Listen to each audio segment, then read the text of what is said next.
Hello, my name's Ian Seeger from Pilot Career News. On the 6th and 7th of November, we held our very first virtual edition of Pilot Careers Live.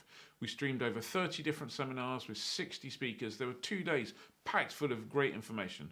Of course, we recorded everything, and you're about to watch one of the videos from the event.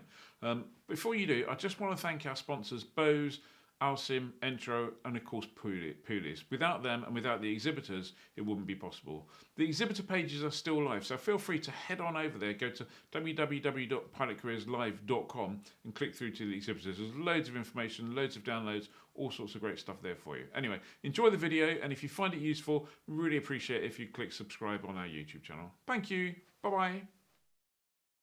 And everybody, this is the last chat in this particular session before we go to Q&A, and then we have our final session of the day after that Q&A panel. This next chat is with Wren, who is CEO of Wings Alliance and Director of Bristol Groundschool. Before I introduce Rod formally, I just want to once again say thank you to our sponsors, to Bose, to Alsim, to Poolies and to Entrol for supporting the event for us over these last 2 days, and also to our exhibitors who are all here virtually, and we do ask that you spend some time having a chat with them at some point during the course of the rest of this afternoon, please. So introducing Rod then. Rod is talking about committing to training and managing the risk this afternoon. And as I said earlier, Rod is CEO of Wings Alliance and Director of Bristol Groundschool. He's a former RAF pilot, Head of Training at Oxford Aviation Training and CEO at CTC Aviation Training, which is where we knew each other first. He presents a personal perspective based on 45 years. I was going to jokingly say 450 years, but 45 years is long enough. 45 years of aviation experience, including 30 years of pilot training on how to manage the risks of committing to pilot training and how to make yourself competitive when seeking employment. Rod, thank you. Thank you, Karen, for that introduction. Thank you for making me feel really old. It's a pleasure. But thank you again for the opportunity to speak. And thank you for listening, for tuning in and staying with us this long. So we've had some really interesting presentations. A lot of them are around the same sort of themes of, if I'm going to go into training, what are the risks to me? Should I go into training?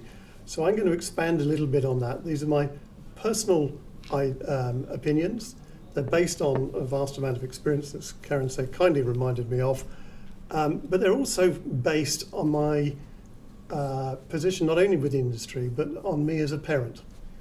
I know there are a lot of parents going to be watching this, and there are partners going to be watching this, and I have the perspective of parent of a trainee pilot who's doing his PPL at the moment.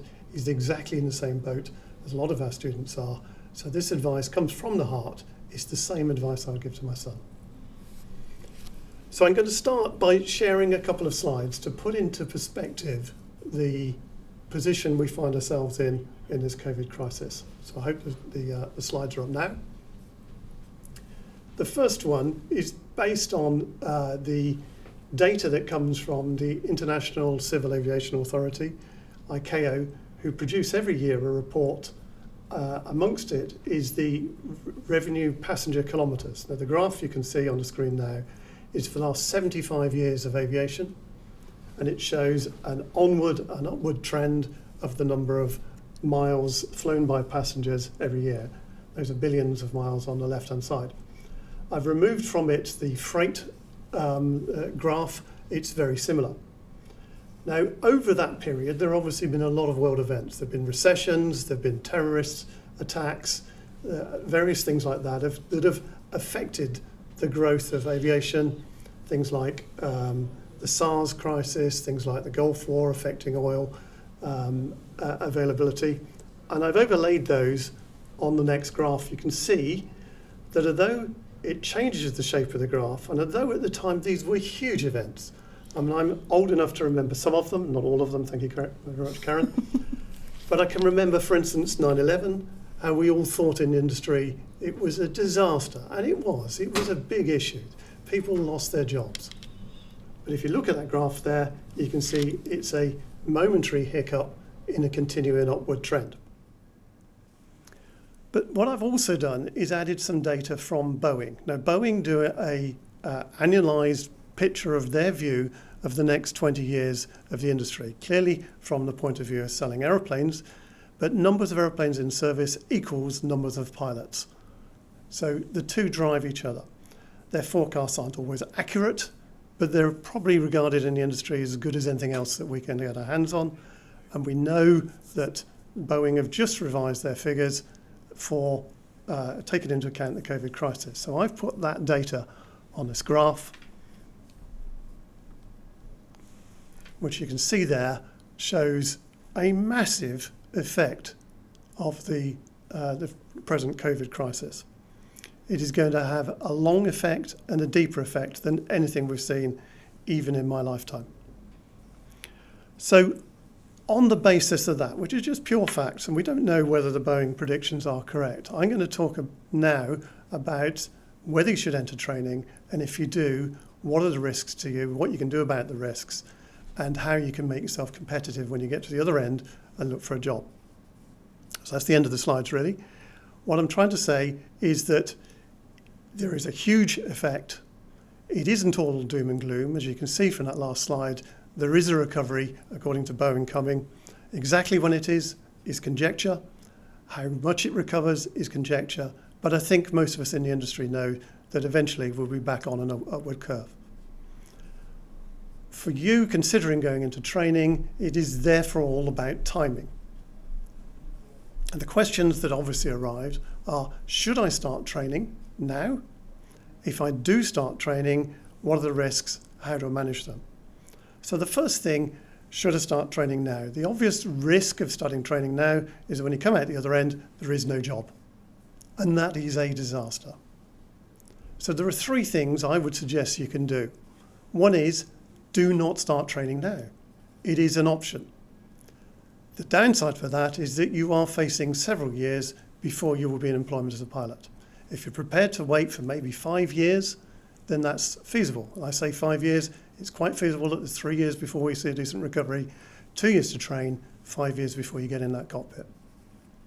It is a relatively risk-free but lengthy option. Second option is perhaps consider doing a university course if you don't already have a degree. We work with University of West of England. We just launched a degree program with them. It allows you to do your flight training alongside a degree. You end up with a decent degree, either in aviation management or in aviation engineering, depending on your preference. You end up with an ATPL ready to go into an airline. It lasts for 3 years. So that might be an option for you. You've missed this year's enrolment. There are 51 students on it. But next year, that would be an option. Or indeed, there are other university courses that are similar. The third option is start training now. Now here, my advice is the big risks are you coming out the other end at the wrong time. That means you must be in control of the pace of your own training. It is just too dangerous to start training on a course where you have no control over the pace of training or the graduation date and risk ending up in an awful situation that some of our graduates are in, where they've completed the training, they've spent the money, they've got no money left to enable them to stay current, and there are no jobs. You wouldn't get on a train without brakes, so don't start your training without some control over it. So the other risks. What happens if I'm uncompetitive when I come out the other end? It is likely that certainly during the early days of recruitment, there will be a lot of people after the same jobs. You want to make sure that you're one of those who get a job rather than one of those who forever gets turned down. How do you do that? Well, here's some quick advice. One is get assessment before you start training. It's been said many times over the last couple of days, but don't go into this blind. Get some honest, independent feedback on how you stand now. That's not to say you need to be an oven-ready chicken. There is time to develop. So the second bit of advice is work on improving your competencies. Now, it's difficult doing that on your own, but there are ways, and within the right organisation, they will help you train, develop not only how to fly aeroplanes, but also those other important life skills that help you as a pilot. Third thing is choose the right training plan. Now, it seems pretty obvious, but don't just sign up with anybody and go off and do something that's not suitable. Spend your time doing research. Make sure you take advice from people who are able to give you advice on what's the appropriate training plan for your finances, for your availability, for your learning style. There are a lot of different ways of doing this. There is no one way fits everybody, so you should have advice from a training advisor who knows what they're talking about, can offer independent advice. Important that they're not trying to sell you a course, that they can tailor something to suit you and help you make the right choices.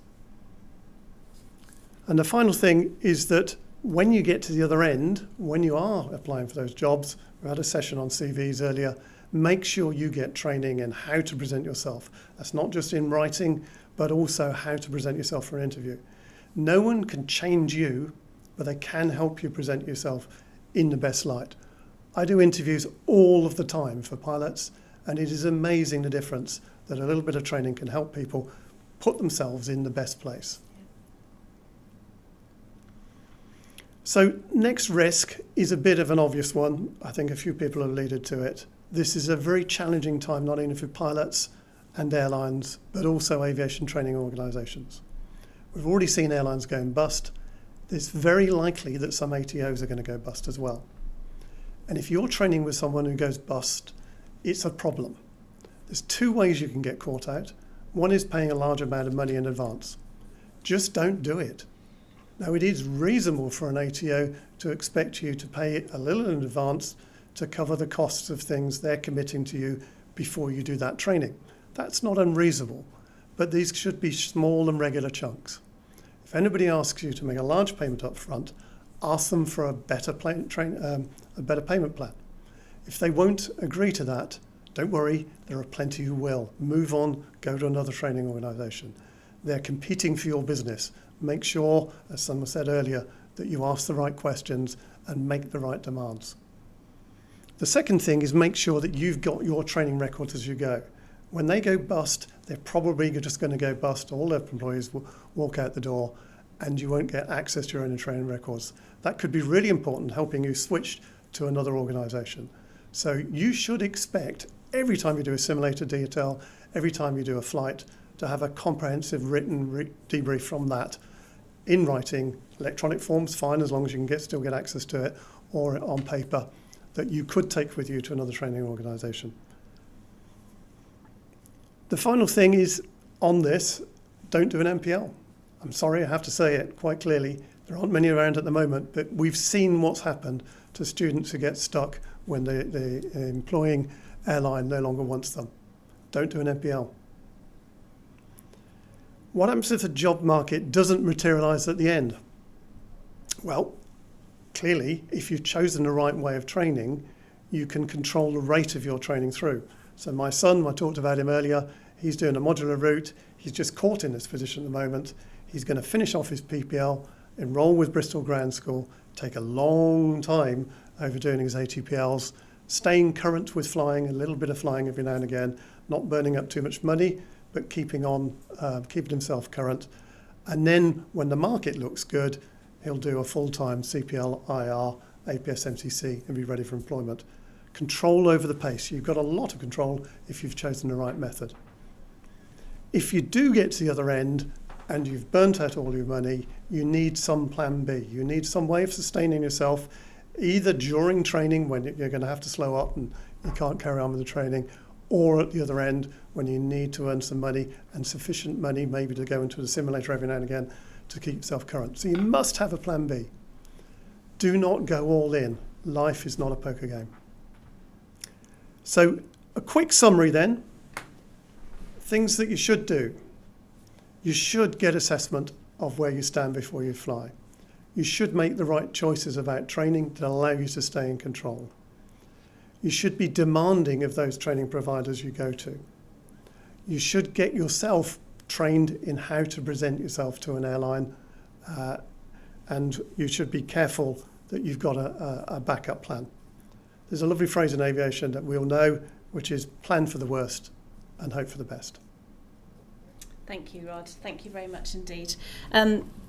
As we've been saying all the way through these last couple of days, gather your information, ask all the questions. Rod's opinion is a very valid opinion. As I said, he's been in this business for a very long time, but there are other opinions out there, and you need to make the decision that is based on your own personal situation, your personal circumstances. So just gather that information and ask all of the questions that are necessary.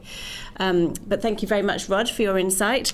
We are going to move into a Q&A session in just a moment, so we're going to run to an advert briefly, and then Rod will be back to answer some of the questions that you've been posting us, as well as our other panel members from earlier this afternoon. So thanks everybody, thank you Rod, and we'll see you in just a moment.